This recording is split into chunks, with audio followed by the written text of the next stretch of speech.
Late last month, Canadians across the country started signing a petition calling for Elon Musk's Canadian citizenship to be revoked. They're angry that he's been supporting President Donald Trump and his call for Canada to be the 51st state. In response to a post on X about that petition, Musk wrote, quote, "Canada is not a real country." Also, a few weeks back, when then Prime Minister Justin Trudeau posted that Canada would never be part of the United States, Musk replied, "Girl, you're not the governor of Canada anymore, so it doesn't matter what you say." While Elon Musk's ties to Canada may be a bit strained right now, his roots here in Saskatchewan actually go down quite deep. So this is kind of a crazy story. It surrounds this man, Joshua Haldeman. This is Elon Musk's grandpa, his mom's father. Just like Musk, his grandpa was very involved in politics throughout his life.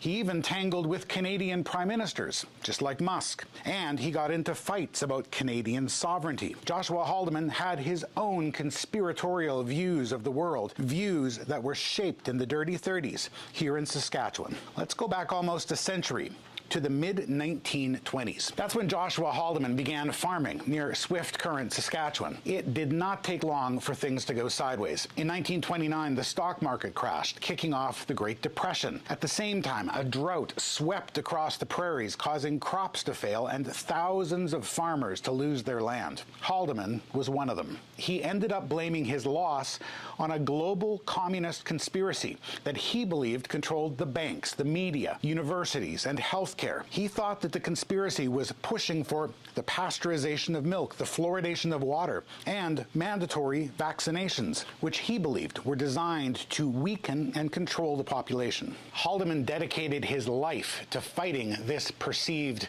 conspiracy. That drove him into the political world. First, he joined a socialist movement that was calling for the eradication of capitalism. A couple years later, he shifted to another movement called Technocracy, Inc. That group wanted to eliminate political parties and politicians and have a government run by engineers and scientists. He was a true believer. At one point, he was even arrested for his support of this movement. But then Haldeman abandoned technocracy because he believed it had taken a dark turn. In 1940, technocracy argued that the United States should take over Canada and Greenland by purchase, negotiation, or force of arms. It wanted to create a powerful new entity called the Technate, its vision for a strong and isolated American continent. In an article in a Canadian magazine, Haldeman called technocracy a scientific Frankenstein, and he warned it was conspiring against the British Empire and against the sovereignty of Canada. So Haldeman moved on to another political movement, social credit. This party was promoting lower taxes, fewer regulations, and Christian social values. In a newspaper,